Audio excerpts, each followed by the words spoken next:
नमस्कार दोस्तों, welcome to my YouTube channel. आज पढ़ेंगे कक्षा 9th की एक्सरसाइज 1.2 लेसन नंबर 1। इसमें कुछ क्वेश्चन दिए गए हैं, जैसे लिखा है नीचे दिए गए का अपना उत्तर दीजिए। तो देखिए नीचे जो कुछ में जो लिखा गया है उसके हमें उत्तर देना है और कारण भी लिखना है, यानी सत्य हैं या असत्य हैं। तो पहला प्रश्न दिया है, प्रत्येक अपरिमेय संख्या एक वास्तविक संख्या होती है। तो देखिए सबसे पहले तो परिमेय संख्या कौन सी होती है? परिमेय संख्या वो होती हैं जिनको P/Q के रूप में लिखा जाता है, जहां Q बराबर नहीं होता 0, जहाँ पर Q बराबर 0 नहीं होता तो परिमेय संख्या होती हैं। अपरिमेय संख्या कौन सी होती हैं? अपरिमेय संख्या होती हैं जिनको P/Q के रूप में नहीं लिखा जाता।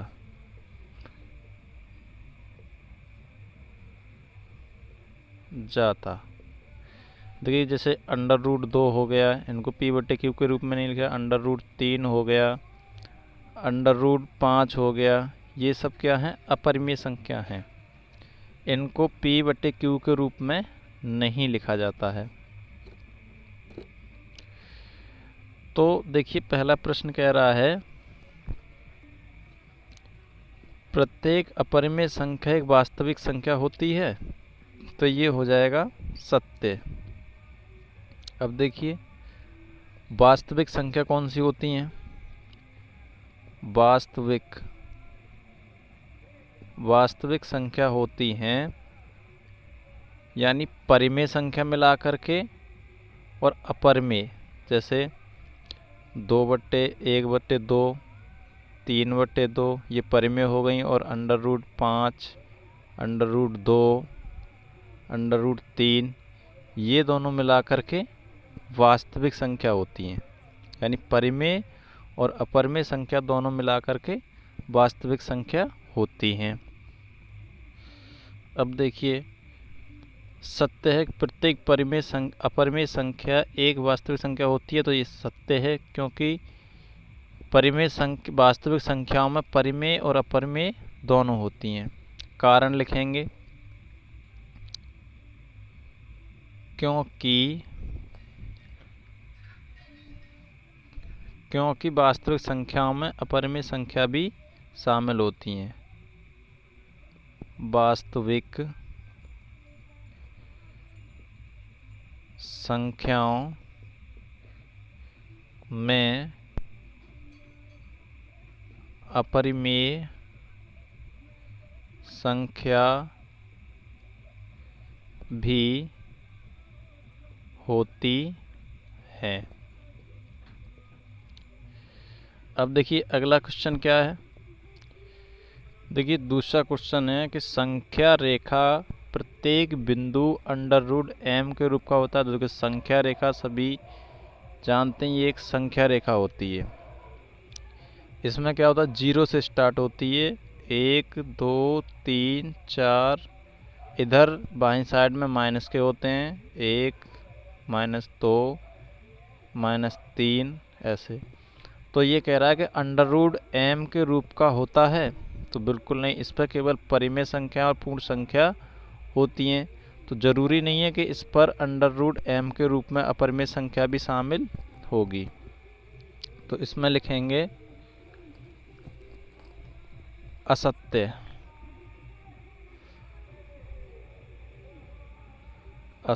कारण लिखेंगे, कारण हो जाएगा संख्या रेखा पर, देखिए संख्या रेखा पर ऋणात्मक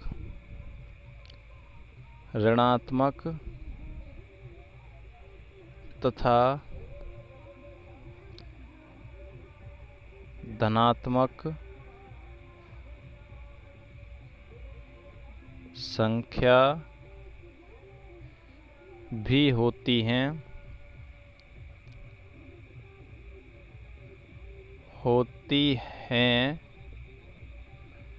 परंतु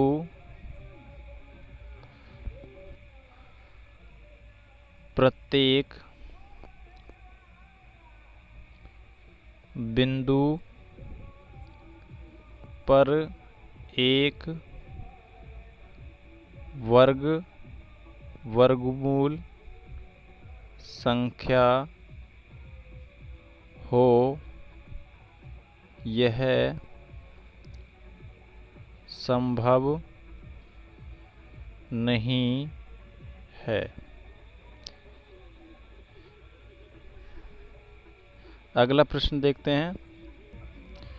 देखिए कह रहा है कि प्रत्येक वास्तविक संख्या एक अपरिमेय संख्या होती है। तो देखिए वास्तविक संख्याओं में परिमेय और अपरिमेय दोनों होती हैं। भाई वास्तविक संख्याएं परिमेय और अपरिमेय संख्या दोनों मिलाकर के वास्तविक संख्याएं बनती हैं, जबकि ये कह रहा है कि प्रत्येक वास्तविक संख्या एक अपरिमेय संख्या होती है। तो लिखेंगे असत्य। असत्य कारण लिखेंगे क्योंकि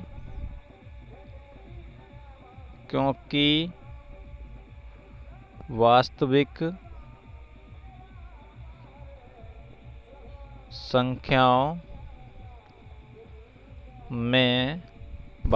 संख्याओं में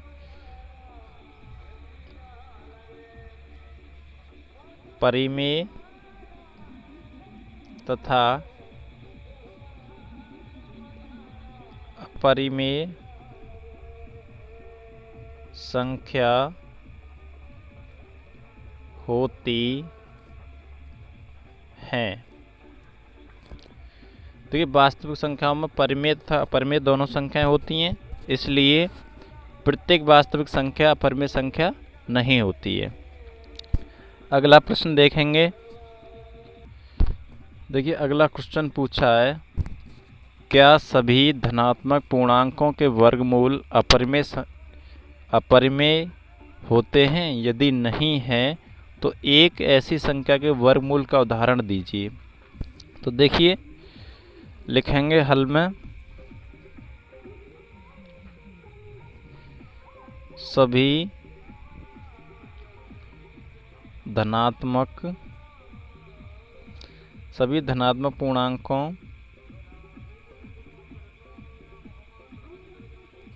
पूर्णांकों के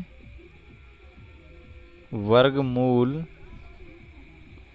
अपरिमेय नहीं होते। अपरिमेय नहीं होते। देखिए यहाँ पर हम कुछ उदाहरण ले लेते हैं, जैसे 1 हो गया, 2, 3, 4, 5, 6, 7, 8 और 9। ठीक है। अब देखिए 1 को यदि हम अंडर रूट में लिखेंगे तो बराबर क्या आ जाएगा? 1। यदि हम 2 को अंडर रूट में लिखेंगे तो ये क्या हो जाएगी? देखिए 2 का वर्गमूल तो होता नहीं है, 2 का वर्गमूल नहीं निकलेगा, तो ये तो हो जाएगी एक परिमेय संख्या, परिमेय। और ये क्या हो जाएगी? अंडर रूट 2 एक अपरिमेय। अगला लेते हैं अंडर रूट 3, ये भी क्या हो जाएगी? एक अपरिमेय। ये भी अपरिमेय हो जाएगी। अब देखिए अंडर रूट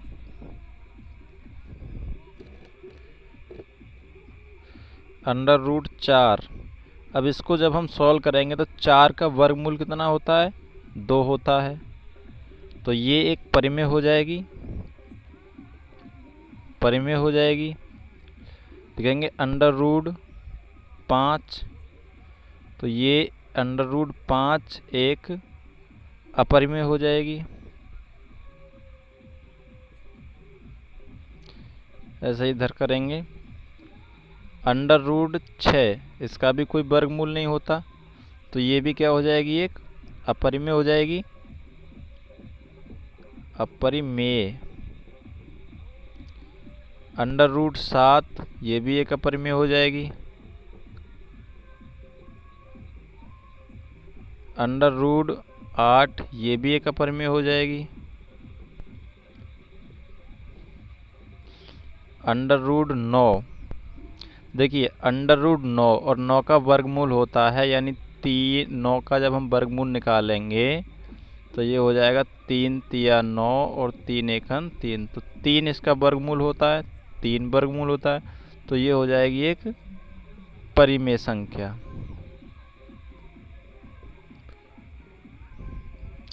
अब देखिए, तो देखिए किस किस के वर्गमूल नहीं होते। एक तो 4 1 यानी 1 4 और 9 ये परिमेय हो जाएंगी, ये परिमेय हो जाती हैं, और बाकी सब ये अंडर रूट 6 अंडर रूट 7 ये सब क्या हैं, अपरिमेय संख्या हो जाएंगी।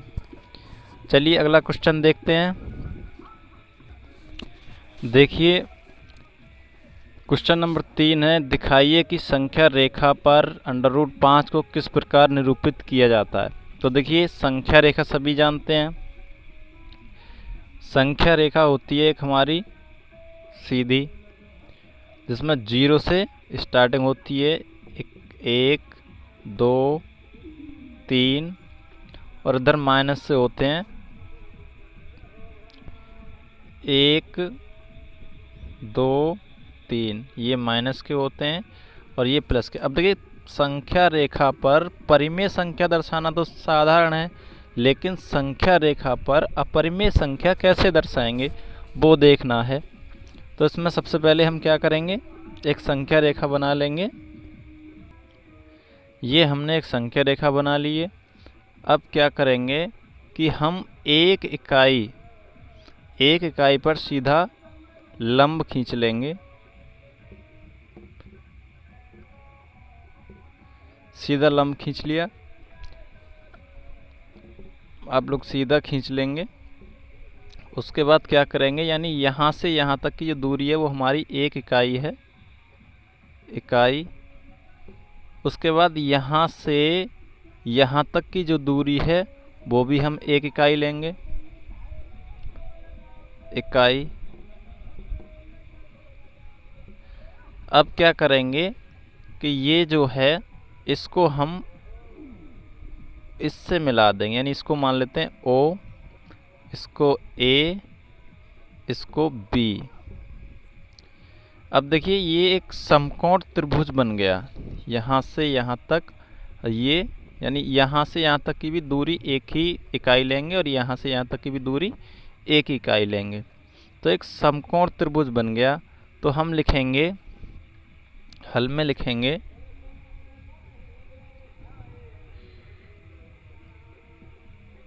त्रिभुज ओ ए बी में, देखिए त्रिभुज ओ ए बी में, तो ये हो जाएगा हमारा। अब ये आधार हो गया, ये लंब हो गया, ये कर्ण हो गया।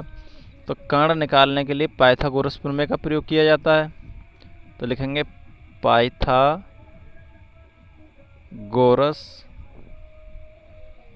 प्रमेय से। देखिए तो पाइथागोरस प्रमेय हो जाएगा हमारा, क्या हो जाएगा, ओ बी स्क्वायर यानी बी ओ स्क्वायर बराबर ओ ए स्क्वायर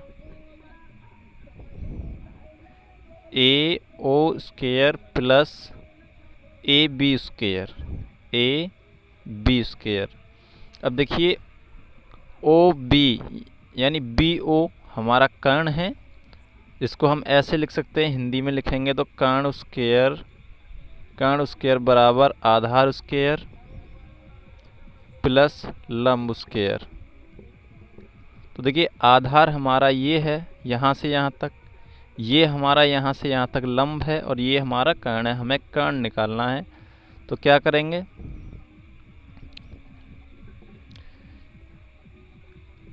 जबकि हमें दे रखा है ओ ए बराबर दे रखा है 1 इकाई और ए बी बराबर भी हमें 1 इकाई दे रखा है। पाइथागोरस प्रमेय से करेंगे, यानी बी ओ स्क्वायर बराबर ए ओ का मान कितना है, यानी ए ओ का मान है हमारा 1, तो 1 का स्क्वायर प्लस ए बी का मान 1 है, इसका भी स्क्वायर। अब क्या करेंगे कि बी ओ स्क्वायर बराबर आ जाएगा 1 प्लस 1, यानी इसका दोनों का गुणा करेंगे, 1 गुणा यानी 1 गुणा 1 2 बार, तो 1 एकन 1 ये हो जाएगा। तो बी ओ स्क्वायर बराबर आ जाएगा 2, और जब इसको हम इधर भेजेंगे तो हो जाएगा ये बी ओ बराबर हो जाएगा अंडर रूट के 2। अब देखिए ये जो हमारा निकल के आया, ये आया हमारा अंडर रूट का 2 निकल के आ गया। अब क्या करेंगे, फिर हम यहाँ से एक लंब खींचेंगे 1 इकाई का, एक लंब सीधा होता है 1 इकाई का। अब इसको क्या करेंगे, हम फिर ओ से मिला देंगे, ओ से मिला देंगे। अब देखिए ये हमारा एक त्रिभुज बना ओ बी, और इसको नाम लिख लेते हैं सी, ओ बी सी, जबकि ये भी ये हम 1 इकाई लेंगे, इसको हम 1 इकाई ही लेते जाएंगे। अब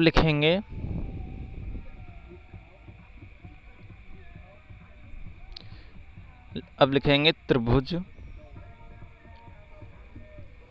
पहले इसका मान लिख लेते हैं, चलो ओ बी बराबर दे रखा है हमारा अंडर रूट का 2, बी सी बराबर दे रखा है हमारा 1, निकालना क्या है ओ सी, या सी ओ निकालना है, ये दे नहीं रखा है। तब लिखेंगे त्रिभुज ओ बी सी में, फिर लिखेंगे पाइथागोरस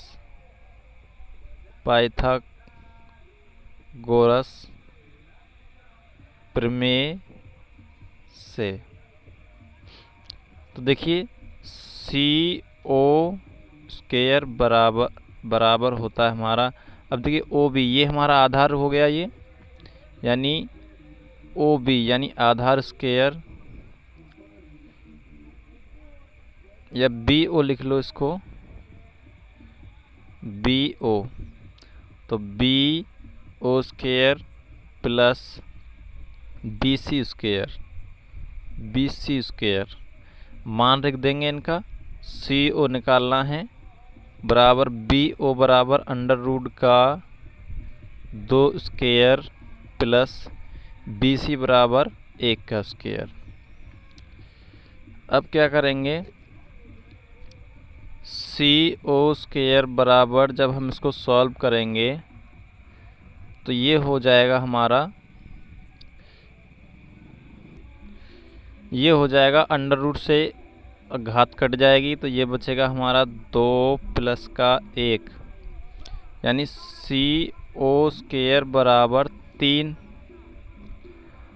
और सी ओ का स्क्वायर जब इधर भेजेंगे तो ये हो जाएगा अंडर रूट में 3, यानी इसका जो मान आ गया यहाँ से यहाँ तक, ये आ गया अंडर रूट में 3। अब देखिए इसको उतार सकते हो, नहीं तो इसको मिटा लेते हैं, आगे बढ़ते।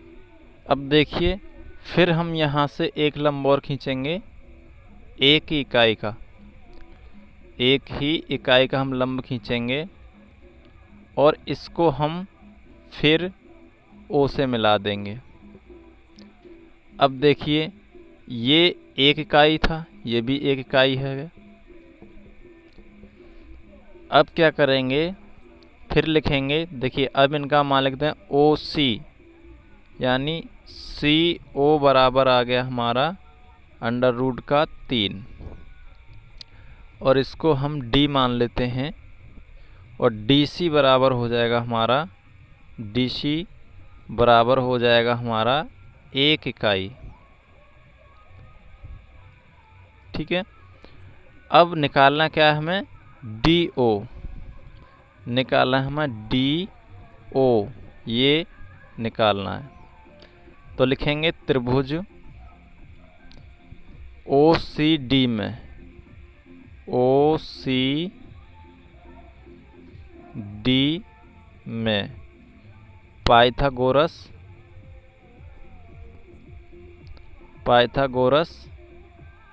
प्रमेय से। तो देखिए क्या हो जाएगा, यानी DO स्क्वायर बराबर हो जाएगा हमारा CO square plus DC square. देखिए फिर जब लंब हमने ऐसे खींचा है तो ये हमारा आधार हो गया, ये लंब हो जाएगा इतना यहाँ से यहाँ तक, और ये हमारा कर्ण हो जाएगा। तो DO स्क्वायर बराबर CO बराबर कितना है, √3 प्लस DC बराबर स्क्वायर, DC बराबर 1 का स्क्वायर। DO बराबर क्या करेंगे, √ से घात कट जाएंगी तो बचेंगे 3 प्लस 1 का उतना ही आ जाएगा, तो कितना हो जाएगा 1। अब DO बराबर, इसको इधर लाएंगे तो 3 और 1 4 हो जाएगा, ये √4। अब देखिए, अब इसको हम जब सॉल्व करेंगे तो ये बैठेगा हमारा, यानी 4 का वर्गमूल होता है 2, यानी DO बराबर आ जाएगा हमारा 2, यानी ये जो पूरा आ गया हमारा, ये आ गया 2 इकाई। ठीक है, अब एक लंब फिर खींच लेंगे 1 इकाई की इतनी दूरी, फिर इसको फिर इससे मिला देंगे। अब देखिए इसको हम E लिख लेते हैं। अब क्या होगा, अब लिखेंगे, यानी OD का मान 2 हो गया, यानी DO बराबर 2, और DE बराबर हमने 1 इकाई खींचा था, बराबर 1। उसके बाद OE बराबर हो जाएगा हमारा क्वेश्चन मार्क, जितना जे पूछा है उसमें लगाएंगे। अब देखिए क्या होता है, लिखेंगे त्रिभुज ODE में, क्या लिखेंगे, पाइथागोरस प्रमेय से, पाइथागोरस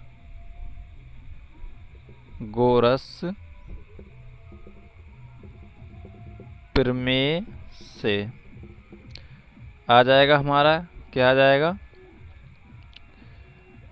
OE स्क्वायर बराबर DO square plus DE square. अब देखिए, क्योंकि ये जो हमारा ये आधार हो गया, ये हमारा लंब हो गया, और ये हमारा कर्ण, तो OE स्क्वायर बराबर आधार कितना था हमारा 2, यानी 2 की घात 2 प्लस DE कितना था हमारा 1 की घात 2। ठीक है, अब क्या करेंगे, OE स्क्वायर बराबर, इसको करेंगे 2 दूनी, यानी 2 घात ऊपर है 2 बार है 2, तो इस जैसे 2 गुणा 2, तो 2 दूनी 4 प्लस का 1 की 2 बार गुणा करेंगे 1, अब देखिए ओ ई 4 और 1 5 बराबर 5। अब देखिए इधर ये घात था, इधर जाएगा तो ये अंडर रूट में हो जाएगा 5।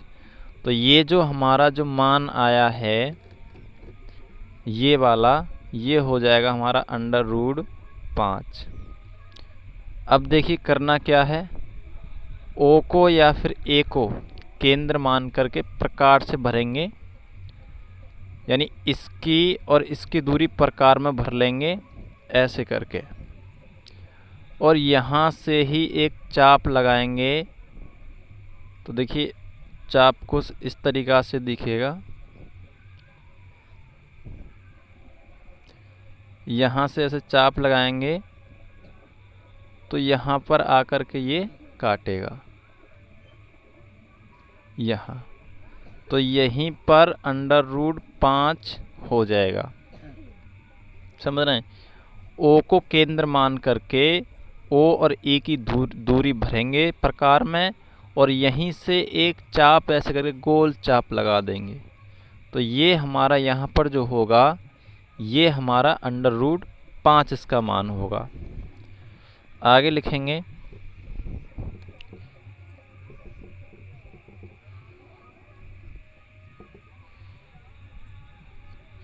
इसका आंसर फाइनल करेंगे, लिखेंगे अब ए को या अब ओ को केंद्र मानकर ओ ई को त्रिज्या मानकर एक चाप खींचते हैं जो संख्या रेखा को ये मान लो बिंदु M हो गया, रेखा को बिंदु M पर काटता है, वही M अंडर रूट 5 को दर्शाता है। तो ये एक्सरसाइज आपकी ख़त्म होती है। अगली वीडियो में देखेंगे अगली एक्सरसाइज। अगर वीडियो पसंद आई हो तो लाइक, शेयर और सब्सक्राइब करना, जिससे रोज़ आने वाली वीडियो की नोटिफिकेशन आपको समय पर मिलती रहे।